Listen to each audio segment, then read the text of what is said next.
Saudara, Deoli Payumara adalah orang yang pertama kali membujuk Eliezer dan juga kemudian menyaksikan Eliezer mengubah BAP-nya dari BAP rekayasa pada waktu itu menjadi BAP yang dianggap saat ini sebenarnya. Bung Deoli, Pak, betul ya?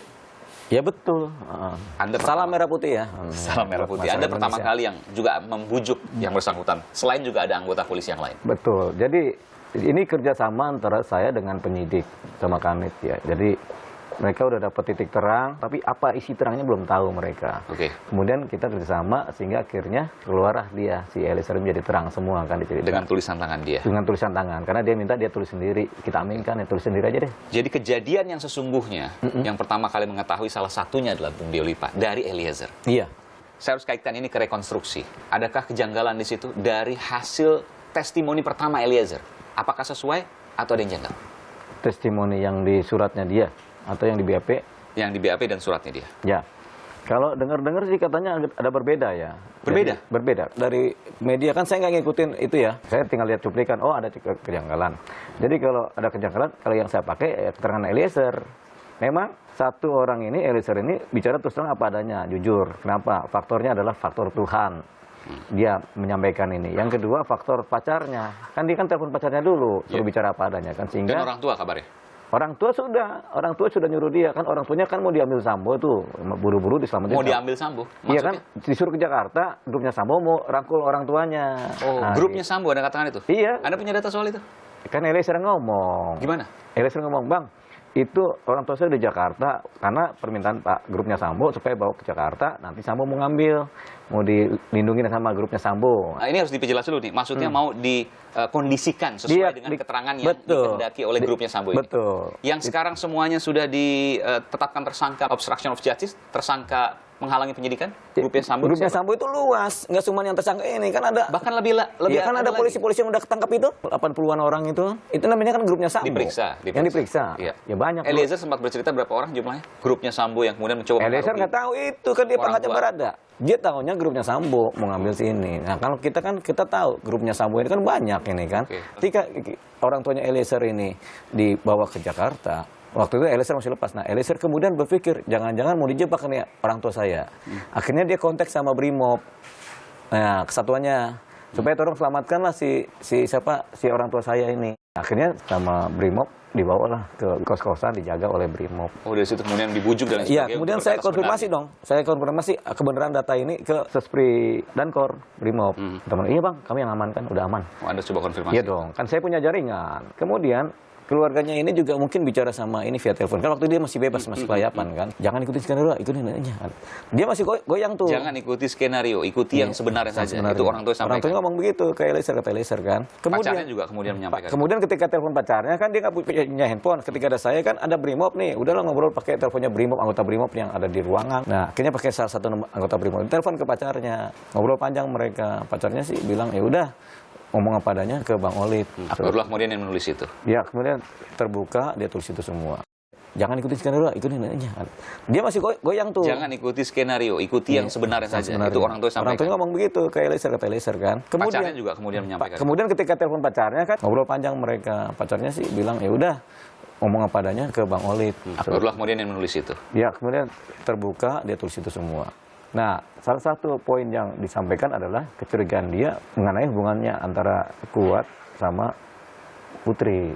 Kuat Ma'ruf, supir, dengan Ibu Putri. Dia menyampaikan itu? Dia menyampaikan ke saya, Bang, saya kayak ada curiga dikit. Tapi saya nggak tahu ya, Bang. Ya. Tapi saya disampaikan? Curiga aja sama Kuat sama Putri karena mungkin terlalu dekat kali hubungannya kan. Kuat 10 tahun kalau tidak salah. Ya, Kuat sama Putri kan hubungannya 10 tahun. Kalau Yosua sama Putri cuma 2 tahun. 2 tahun. Eliezer 8 bulan. Dari 8 bulan itu mengamati Eliezer mengatakan itu ada kecurigaan antara Kuat Ma'ruf dengan Ibu Putri. Meskipun ini belum pernah diselidiki karena memang yang dianggap adalah bahkan Komnas HAM terakhir juga mengatakan bahwa ada dugaan pelecehan dari Yosua kepada Ibu Putri. Pada 7 Juli tahun 2022 sekitar pukul 00 WIB adanya perayaan hari ulang tahun pernikahan saudara FS dan PC. Pada tanggal yang sama terdapat dugaan kekerasan seksual yang dilakukan oleh Brigadir J terhadap saudari PC, di mana saudari FS pada saat yang sama tidak berada di Magelang. Komnas HAM ini terlalu berani, ya kan? Terus apalagi dia bilang kami menduga ada dugaan dari lembaga resmi nggak boleh disampaikan. Tapi Anda kan juga menduga juga. Beda dong, dia kan lembaga negara. Kalau kita pengacara boleh bilang curiga dan duga, tapi kalau Komnas HAM jangan sampai menduga. Menduga itu kan proporsinya kan cuma 20-50% suatu keadaan potensi kejadian terus dia sampaikan ke publik. Bahaya. Itu ngomongnya ke abang aja atau ke pihak polisi juga, penyidik juga? Dia nggak berani ngomong. Karena ini kan bukan faktual ya. Ini curiga. Orang Jadi curiga ke abang aja ini? Iya, itu kan curiga perasaan. Kalau dari awal abang sudah menggambarkan Eliezer sendirian melawan 4 tersangka, betul ya? Betul. Bahaya dong, artinya tinggal kemudian satu langkah lagi, semua keterangan yang jujur kemarin bakal berubah di persidangan. Iya, itu kan pikiran kita. Kalau kita Logis tapi kan? logis, tapi kalau kita punya Tuhan, selalu ada terang-terang Tuhan menyinari. Eliezer ini kan bicaranya jujur. Satu orang kalau bicara jujur dan sempurna, itu mengalahkan omongan-omongan setan, omongan-omongan iblis. Anda. Baik, karena saya mau tunjukkan ya, ada 2 rekonstruksi yang berbeda yang kemudian disampaikan oleh polisi.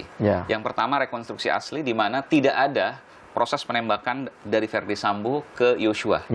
Di animasi 3 dimensi ada hal tersebut. Artinya Verdi Sambo tidak mengakui bahwa ia menembak Yosua. Meskipun mungkin dari keterangan yang lain, ada saksi ahli, bukti-bukti yang lain, polisi menyimpulkan hal yang lain. Ada penembakan terhadap Brigadir Yosua dari Verdi Sambo. Ini 2 hal yang berbeda. Ditambah nanti keterangan Eliezer yang mungkin berbeda saat persidangan. Apa yang bakal terjadi?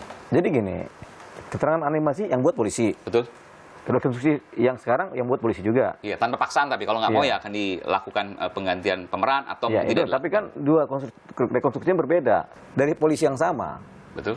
Ya bebas aja sih, namanya cuma rekonstruksi kan. Yang ada nanti di persidangan, fakta-fakta nanti kan. Ada kekhawatiran nggak sih kalau seandainya tiba-tiba berbelok 180 derajat? Saya tunjukkan misalnya kasus Munir yang ramai-ramai kemudian menarik BAP. Ada juga kasus Marsinah yang akhirnya kesemuanya adalah banyak dari para terdakwanya yang bebas. Mungkinkah ini terjadi di kasus pembunuhan Brigadir Yosua? Kalau di kasus pembunuhan Yosua nggak mungkin terjadi. Anda yakin nggak mungkin terjadi? Nggak mungkin, karena itu udah ada fakta-fakta, ada tembok yang kena tembak, ada sarung tangan yang sudah disita, kemudian ada pengakuan ini, ada korbannya mati, ada yang melihat, kan begitu kan.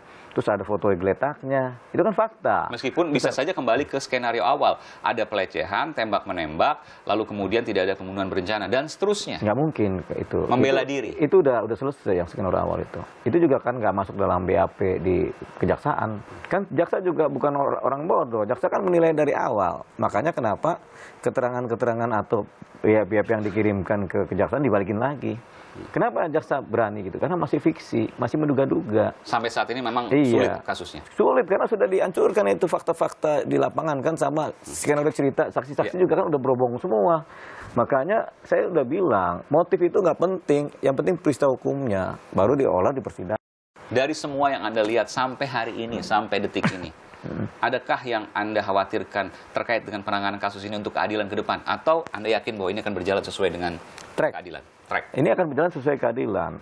Anggaplah si Sambo itu lolos dari hukuman berencana, dia pembunuhan biasa. Tapi kan kalau dia bilang dia nggak nembak, cuma nyuruh, kan dia nyuruh kan diakuin oleh dia kan. Tapi nyuruh kan belum tentu itu pembunuhan berencana. Apakah itu bisa dikategorikan itu pembunuhan tidak ada perencanaan sebelumnya? Nyuruh itu adalah pembunuhan berencana. Bagian itu menurut Anda, meskipun bisa nanti yang lain. Kan di belakang menyuruh kan ada cerita, selalu ada cerita kan, itu namanya pembunuhan berencana. Tembak-tembak itu kan sudah merencanakan kan. Nah, jadi ketika dia masuk unsur pembunuhan berencana, apalagi dia adalah pejabat negara, ya apalagi dia adalah kadipropam, hukumannya kan diperberat sepertiga.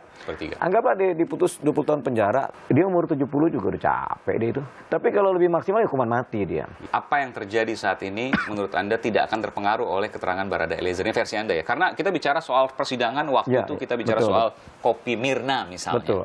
Ya, itu berbeda. Kopi Mirna itu pembuktian setengah mati loh itu. Betul. Apalagi ini yang kemudian banyak ada skenario, banyak bukti yang hilang. Ini enggak setengah mati. Lebih setengah mati kopi Mirna. Karena kopi Mirna CCTV itu nggak ngeliat apa-apa, hanya cerita dari orang per orang. Dan di sini juga tidak ada CCTV-nya. Ini nggak ada CCTV, tapi kan ada pistol sama peluru. Oke, dan itu kemudian bisa berubah pada saat persidangan akan skenario yang lain. Mungkin nggak ada. Apalagi udah ada kronologis kebohongan-kebohongan kan. Bukannya justru mengaburkan dakwaan, sehingga hakim menyatakan bahwa lebih baik membebaskan 10 orang bersalah dibanding menghukum 1 orang yang tidak bersalah. Itu kalau nggak ada bukti. Kalau ada bukti, udah ada 2 alat bukti yang sah, pistol sama dinding pun udah cukup, sama jasad korban. Terima kasih. Menerangkan kesalahan juga. Mas Solid, terima kasih Deolipa Yumara, pengacara yang pertama kali membongkar adanya rekayasa dari Nggak juga BAP gitu, kan ada penyidik di samping saya. Eliezer, iya pengacara kan? Oh, pengacara, penyidik. Benar juga, sekali ini benar ya Pak. Yang kemudian berubah BAP atau berita acara pemeriksaan dari yang sebelumnya dianggap rekayasa menuju ke yang sebenarnya. Terima kasih Bung Dio Lipa. Sama-sama, terima kasih Pak Iman. Sehat selalu. Amin.